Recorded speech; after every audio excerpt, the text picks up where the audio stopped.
Sensation, le MAG. Bonjour à tous, bienvenue sur Sensation en association avec TV78. À Guyancourt, la mairie souhaite réinventer les écoles grâce à la mise en place d'un conseil local éducatif. Quels en sont les objectifs? Quelles sont les ambitions de la commune de Guyancourt pour ces écoles? Pour en parler avec nous, je suis aujourd'hui avec François Morton. Vous êtes le maire de Guyancourt. Bonjour. Bonjour. Alors la mairie de Guyancourt a donc mis en place un conseil local éducatif dans le but de réinventer l'école. Qu'est-ce que ça signifie, réinventer l'école, et quelles sont les thématiques sur lesquelles vous souhaitez vous arrêter avec ce conseil local éducatif? Alors, tout d'abord, bonjour, merci de m'inviter. Quelques éléments de contexte. La ville de Guyancourt est depuis des décennies une ville avec une attention particulière à l'éducation, notamment de ces jeunes enfants scolarisés dans les écoles primaires. Il y a beaucoup d'écoles à Guyancourt, il y en a 24, pour environ 3600 élèves scolarisés dans le premier degré. Donc c'est un vrai sujet pour les Guyancourtois, les enfants, leurs parents. Et nous avons souhaité sortir un petit peu des instances traditionnelles du type conseil d'école, qui existent, qui sont très cadrés, pour essayer de travailler avec nos partenaires qui sont effectivement l'éducation nationale au travers des enseignants, directeurs d'école, les fédérations de parents d'élèves, les enfants aussi, mais évidemment les services de la ville, autour de sujets pour prendre un petit peu de hauteur, des sujets très éducatifs, et nous avons fait le choix de commencer effectivement par les cours d'école. Vous l'avez dit, ce groupe n'est pas seulement composé d'élus, mais également de représentants de l'éducation nationale, de représentants des fédérations de parents d'élèves et de services de la ville. Pourquoi vouloir faire co-réfléchir ces services entre eux? Alors, il faut savoir que des enfants passent près de 10 heures par jour dans les établissements scolaires dans le premier degré. C'est souvent plus que leurs parents sur leur lieu de travail. Donc, il faut déjà avoir ça en tête. Et puis, c'est vrai qu'on a de nouvelles problématiques, de nouveaux enjeux au travers de ce premier dossier qui sont les cours d'école. On a de manière assez naturelle envie de se dire qu'il faut revégétaliser, par exemple, les cours d'école. C'est un sujet nouveau au travers, effectivement, du réchauffement climatique, de choses comme ça. Alors, il y a des cycles. Il y a quelques décennies, les cours d'école étaient beaucoup plus végétales qu'elles ne le sont maintenant. Et puis, nous sommes allés un petit peu à reculons pour un certain nombre de raisons. Les arbres, c'est accidentogène, par exemple. On avait souvent ce type de problématique. Jouer dans la terre, ça salit les locaux. Et on revient de ça, parce qu'on sait très bien qu'il faut de nouveau avoir des poumons de respiration dans les cours d'école, que les enfants ont besoin de savoir ce que c'est que la terre, ce que c'est que le végétal, les arbres, et donc de pouvoir aussi avoir des objectifs éducatifs au travers de ce travail. Vous l'avez dit, il y a une sorte de retour en arrière justement pour végétaliser ces cours d'école. Qu'apporte la végétalisation des cours d'école aux élèves selon vous? Alors la végétalisation, elle doit avoir lieu partout, en plus des cours d'école bien évidemment, mais les cours d'école sont des lieux où effectivement d'abord la ville a la main, puisque nous en avons les responsabilités, et c'est important de faire reprendre contact avec le végétal, avec la végétalisation, ces enfants qui passent beaucoup d'heures dans ces établissements scolaires. Ces cours de récréation, vous souhaitez totalement les repenser, notamment pour leur donner presque une dimension pédagogique, avec par exemple la mise en place d'un potager ou d'un lieu de création. Comment seront choisis et sélectionnés les projets? Alors, jusqu'à présent, le travail qui a été pratiquement abouti maintenant, c'est un cahier des charges pour les cours d'école des 24 écoles guyancourtoises. C'est-à-dire, en quoi cela consiste-t-il? C'est-à-dire que les enfants ont travaillé avec les parents d'élèves, les services de la ville, autour d'un certain nombre de pôles d'activités, par exemple, c'est-à-dire à quel moment on peut se reposer dans une cour d'école, à quel moment on peut créer dans une cour d'école, avoir un aspect aussi culturel, de création artistique, par exemple, à quel moment on peut aussi reprendre le goût un petit peu du risque dans une cour d'école, ce qui est important aussi d'un point de vue éducatif. Et donc on a travaillé avec ces différents partenaires autour de ces activités. Et donc on a créé un cahier des charges qui est maintenant pratiquement abouti, qui va nous permettre de travailler, puisque vous n'êtes pas sans savoir que nous avons un nouveau quartier qui va arriver dans la ville,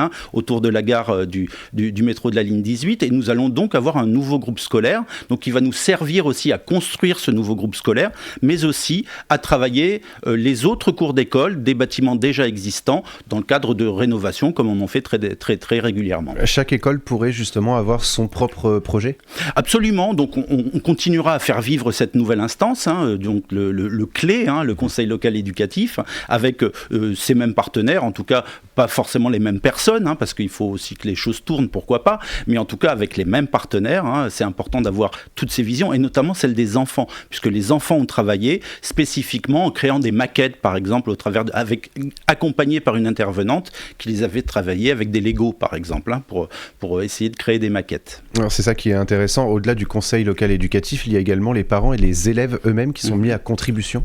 Oui, alors tout à fait. On en avait déjà l'expérience au travers du projet éducatif de territoire, hein, avec lesquels on travaillait déjà avec les fédérations de parents d'élèves. On est en lien très étroit, et notamment mon adjoint Richard Mézières, adjoint à l'éducation, qui travaille en proximité avec ces fédérations de parents d'élèves, avec aussi les équipes d'animateurs, donc les services de la ville, qui sont eux-mêmes des usagers, hein, de ces cours d'école. Mais on va un petit peu maintenant s'éloigner aussi des cours d'école. On a le cahier des charges, il va nous être utile, et on a déjà commencé à travailler sur un autre sujet qui sont maintenant les bâtiments des écoles. Qu'est-ce qui va être prévu justement sur ces bâtis ? Alors, il y a de nouveaux enjeux sur les bâtiments publics en général. C'est que à certains moments, un bâtiment peut avoir certaines fonctions, et à d'autres moments avoir d'autres fonctions. Et donc, on doit travailler sur ce terme un peu jargonnant qui est la mutabilité, hein, puisque c'est le terme qui est utilisé pour les bâtiments en général, mais aussi évidemment les bâtiments publics. C'est-à-dire que un même bâtiment peut servir d'école, voilà, et puis à certains moments accueillir dans sa salle polyvalente, par exemple, une association, et sa cour d'école peut également accueillir une autre association pour des activités sportives. Donc il faut maintenant qu'on travaille effectivement avec les fonctions de ces bâtiments. Donc ce conseil local éducatif ne va pas seulement travailler sur la végétalisation, mais va vraiment prendre l'éducation dans son ensemble ? Absolument. Donc on tient à garder cette visée éducative, hein, de ces bâtiments. C'est important, un bâtiment, une école, hein, c'est primordial. Vous le savez peut-être, je suis enseignant, donc j'ai effectivement cette vision-là, comme l'avaient mes prédécesseurs de toute façon, sur l'importance de ces bâtiments éducatifs. Voilà. Il faut que les usagers s'y sentent bien, alors que ce soit les enfants, que les parents sentent que leur enfant est en sécurité, voilà, parce qu'il y passe un certain nombre d'heures, j'ai eu l'occasion de le dire, mais aussi les équipes enseignantes, évidemment. Vous l'avez dit justement, à peu près 10 heures par jour, hein, pour les élèves. Plus largement, quels sont vos objectifs sur la thématique éducative à Guyancourt ? Alors, moi, je reste convaincu que, alors, vous l'avez dit, c'est important, et on le fait à chaque fois qu'on a des travaux d'ampleur sur la ville de Guyancourt, c'est cette revégétalisation, hein, des sites. Donc, évidemment, c'est un enjeu important. C'est-à-dire qu'il va falloir replanter des arbres, il va falloir désimperméabiliser les sols, c'est important, mais c'est vrai pour toutes les villes, hein, on se doit de le faire, et c'est vrai au niveau de la France. Bon, ça c'est une première chose. Mais aussi, il va falloir que les enfants reprennent, vous savez, petite anecdote, lorsque les enfants ont travaillé sur ces maquettes en Lego, ils ont créé par exemple des lieux où ils avaient des tours pour pouvoir se jeter d'une tyrolienne, par exemple.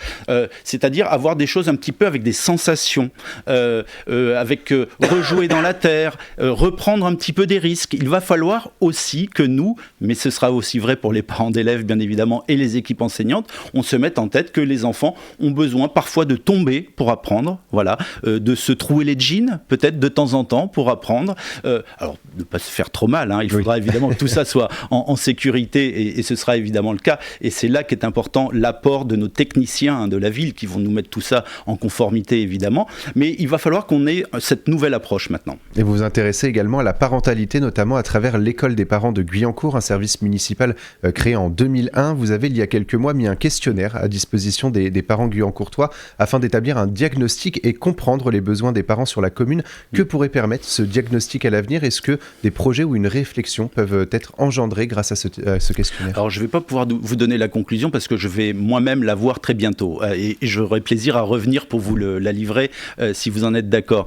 Lorsque je suis devenu maire, l'une de mes premières délégations en tant qu'élu était l'école des parents. Donc je la connais bien, je n'étais pas là à sa création, mais les parents et les enfants de 2001 ne sont pas ceux de 2024. Voilà. Donc ça, c'est en partant de ce constat qu'il faut réinterroger les besoins des habitants de la ville de Guyancourt sur cette question de la parentalité.